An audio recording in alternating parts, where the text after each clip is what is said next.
명절 잘 보내고 계시나요?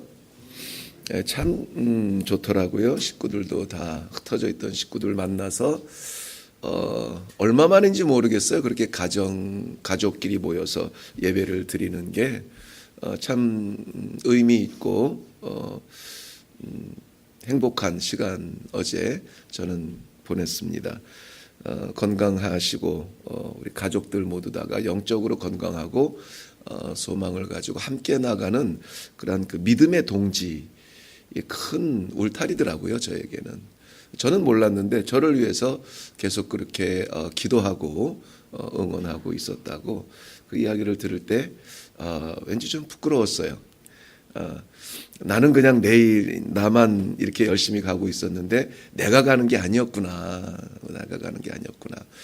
나를 위하여서 내가 뭐라고 그렇게 붙들고 기도하는 우리 성도들도 가족들도 그 많은 분들이 함께 가는 거였구나 하는 생각이 들면서 참 감격스러운 하루를 보냈습니다. 오늘 사사기서를 마지막 장 우리가 살펴봅니다. 좀 멋지게 끝내고 싶은데 아쉽게 저는 오늘 제목을 위험한 맹세라는 제목으로 말씀을 좀 묵상하게 되었습니다. 제가 이제 저희들에게는 전에는 이제 구정이라고 했죠. 새해 의미죠. 그 음력으로 새해가 되는 날인데 새해가 되면 우리는 참 많은 다짐을 합니다. 다짐들 많이 하셨죠. 올해는 좀 이렇게 해봐야지 저렇게 해봐야지 하는 다짐들을 많이 해봅니다. 본문에서는 그 다짐을 맹세라는 단어로 표현을 했습니다. 1절 말씀에 보면은 이스라엘 사람들이 미스바에서 맹세했다 그럽니다.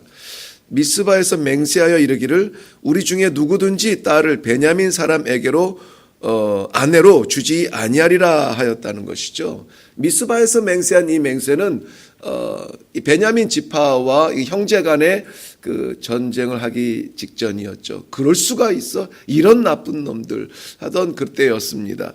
그 결과가 뭐냐면은 오늘 2절과 3절이에요. 큰 소리로 울며 이르되 이스라엘의 하나님이여 어찌하여 이스라엘에 이런 일이 생겨서 오늘 이스라엘 중에 한 지파가 없어지게 하시나이까? 라고 하나님한테 얘기해요. 이스라엘 백성들이 맹세하고 우리가 이 베냐민 지파에게는 절대 우리의 딸을 주어서 아내 삼지 않겠다. 본인들이 맹세하는데 그 책임의 전가를 지금 하나님께 하고 있습니다. 어쩌자고 이런 일을 일으켜서 하나님 우리 한 지파가 지금 없어지게 됐어요. 7절 말씀에 보면은 없어지게 된 그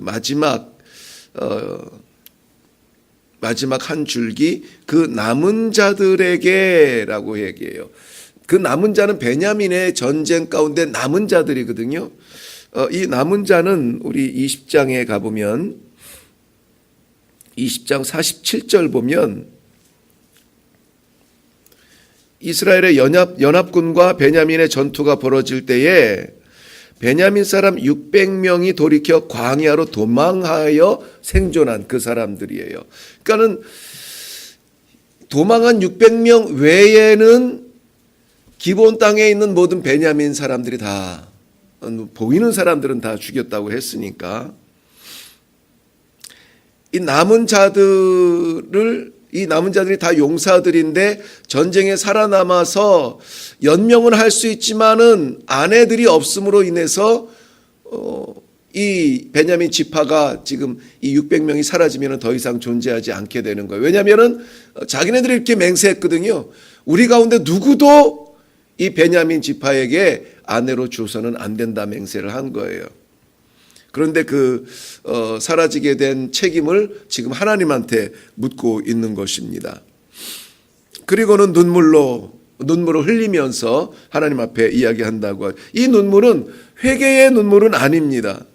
하나님 없이 시작한 자신들의 그 전쟁의 결말, 그 결말을 보면서 하나님한테 어쩌자고 이렇게 하셨습니까? 라고 원망하는 그런 눈물이에요. 우리의 형제가 사라지게 됐어요. 어떻게 하셨습니까? 근데 이 전쟁의 시작을 누가 했다고 했습니까?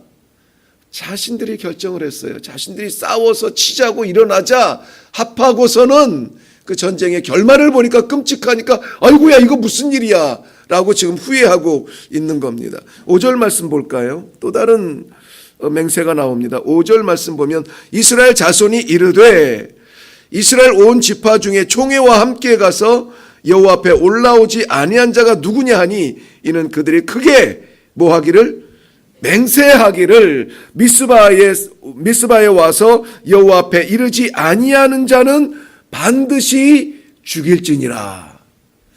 또 다른 맹세예요. 이 올라오지 아니한 자는 반드시 죽일지니라. 올라오지 아니한 자는 베냐민 지파를 이야기하는 것이 아니라 베냐민 지파와의 전쟁을 위해서 우리가 마음을 합해야 되는데 여기에 없는 사람은 또 반드시 죽이겠다는 거예요. 이방인입니까? 아니에요.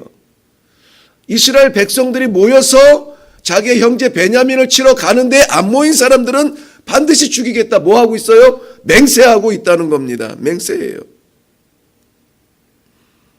그 형제가 누구냐면 야베스 길르앗에 있는 형제들이었습니다. 오늘 10절 말씀 보면 회중이 큰 용사, 여기 회중은 이스라엘을 이야기합니다.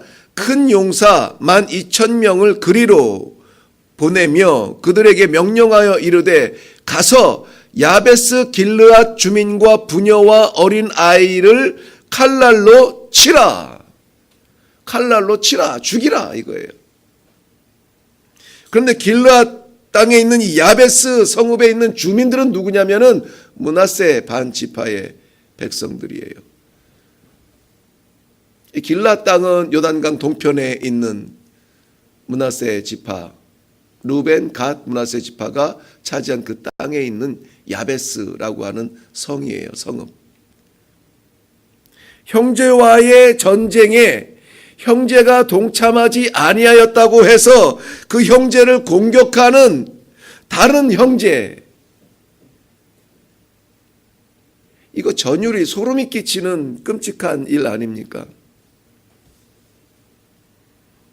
그것도 그렇게 해가지고 수만 명이 죽을 수밖에 없는 그 전쟁에서 살아남은 그 600명의 그 처자, 이 600명으로 인하여서 베냐민 지파의 연명을 위해서 그들의 아내를 삼고자 또 다른 형제를 쳐서 그의 딸들을 지금 데려오겠다는 거예요.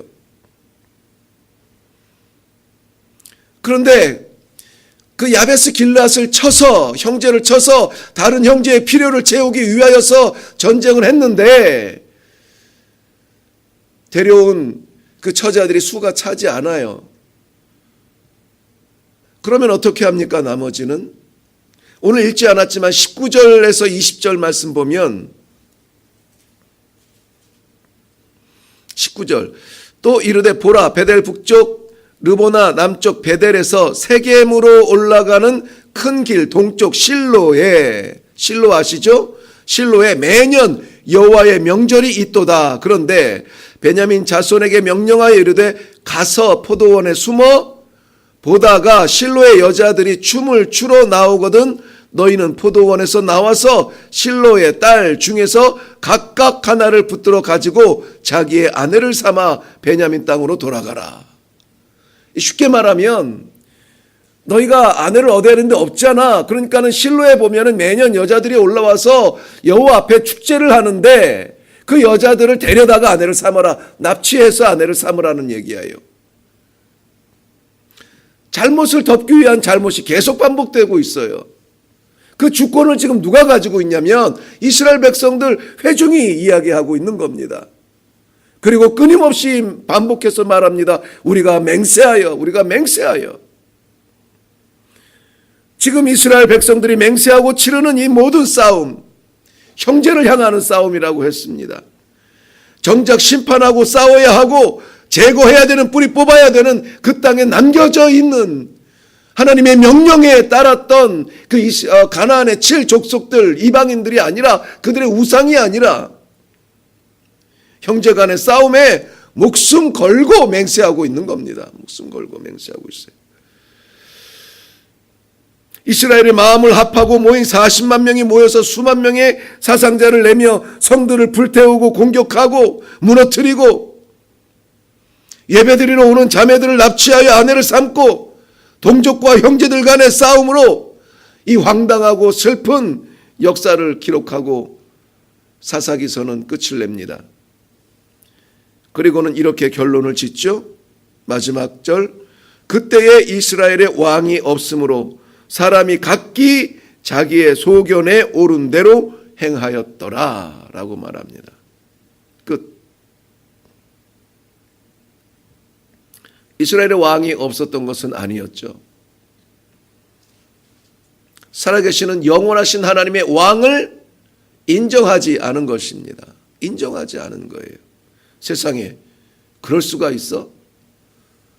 출애굽의 그 대역사를 바로 그 선조로부터 들었을 것이고 광야의 만나와 메추라기와 강과 바다를 건너게 하시고 전쟁을 승리케 하시고 우리 눈에서 태양이 머무르는 것을 우리가 봤는데 어떻게 그럴 수가 있어? 이해가 안 되잖아요.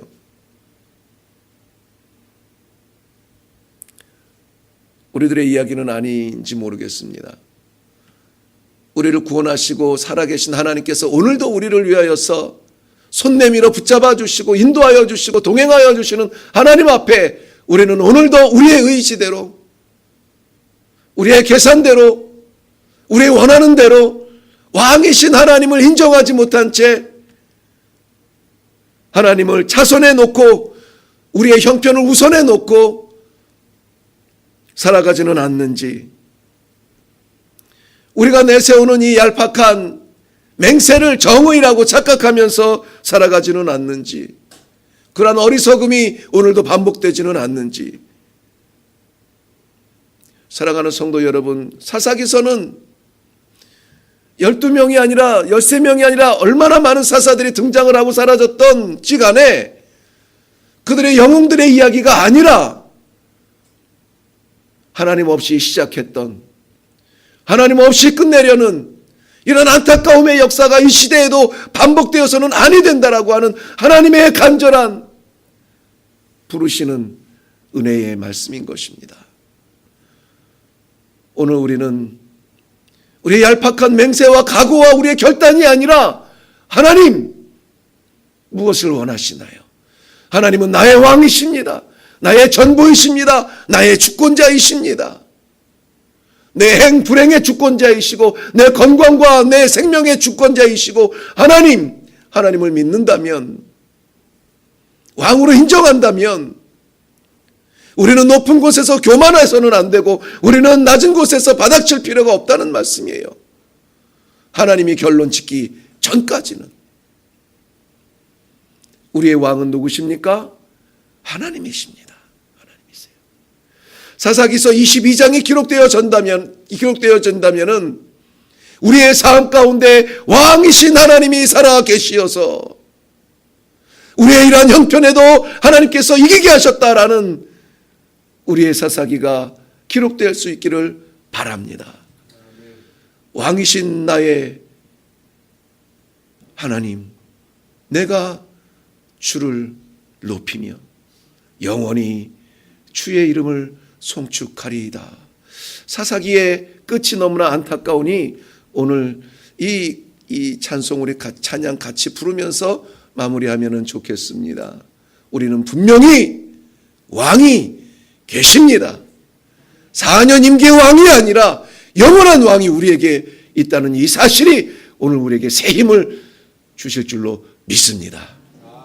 왕이신 나의 하나님, 내가 주를 높이고 영원히 주의 이름을 송축하리이다.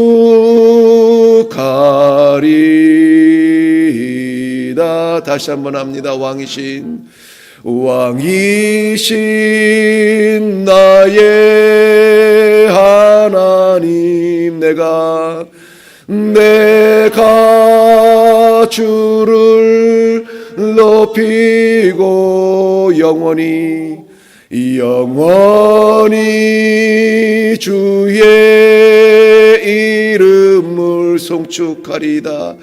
송축하리이다.